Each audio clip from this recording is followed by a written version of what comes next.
سلام رفقا، خوش اومدید به این ویدیو. توی این ویدیو قراره که گیم پلی بهترین کارت مدافع گیم رو با هم دیگه داشته باشیم که از لحاظ آماری و اوورالی کارت لیتلی کینگ هستش که توی ایونت رگناروک اومده. حالا بیایم با هم دیگه گیم پلیش رو با هم دیگه بگیریم و ببینیم که چطور کارتی هستش و از معیارهایی مثل پرش و هیدینگش و طرز دفاعش و طوری که تکل میزنه هم استفاده خواهیم کرد و خواهیم دید که آیا 650 تا شارت میارزه این کارت یا خیر. لایک و کامنت و سابسکرایب هم یادتون نره که پر انرژی تر بریم سراغ ویدیو. بزن بریم. خب رفقا، اومدیم داخل گیم. حالا بریم داخل تیممون تا آمار کلی لیتلی کینگ رو با هم دیگه ببینیم که چطوری هستش. دارید میبینید که توی رنک و ترین مکس هستش. پیس 130 داره که واقعا پیس خوبی هستش.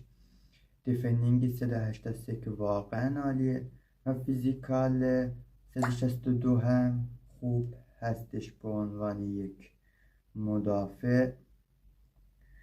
بعدش آمار ریز هم بریم اگر ببینیم، دارید میبینید که هدینگ 163 داره و جامپینگ 161.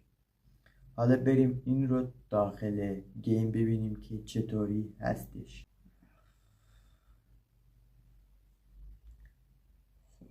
لیتلی کینگ اینجا یک ضربه سر رو میزنه.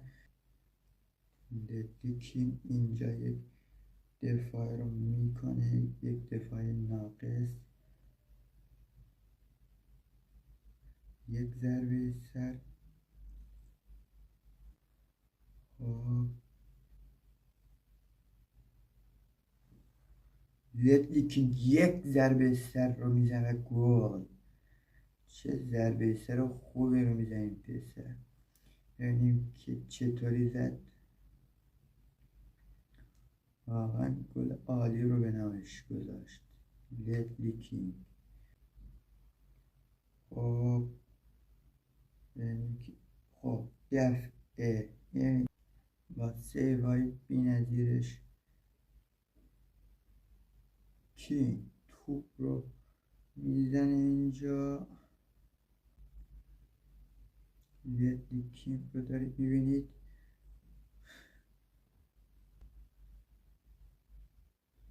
لیتلی کینگ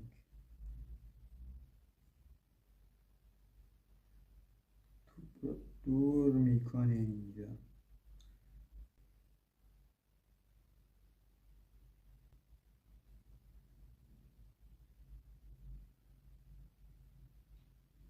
اینجا کینگ چه ضربه سر رو میزنه از لب خط محوطه جریمه.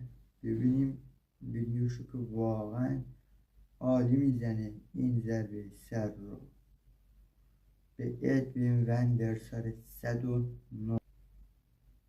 خب اینجا کینگ رو قطع کرد داد به. خب رفقا، اینم از گیم پلی کارت لیتلی کینگ که با هم دیگه دیدیم. واقعا کارت عالی هستش. بعد این کارت یک کارت قد بلند هستش و یک سرزن عالی که از بهش بخوایم از 1 تا 10 یک نمره به سرزنش بدیم، 9.5 رو بهش میدم. و بعدش به جامپینگش هم اگه بخوایم نمره بدیم، جامپینگش هم واقعا عالی، بهش 9.5 میدم.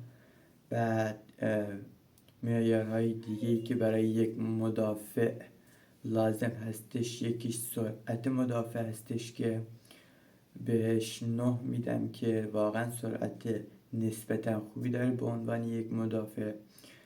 بعد از اون یک نقطه ضعف کوچیکی که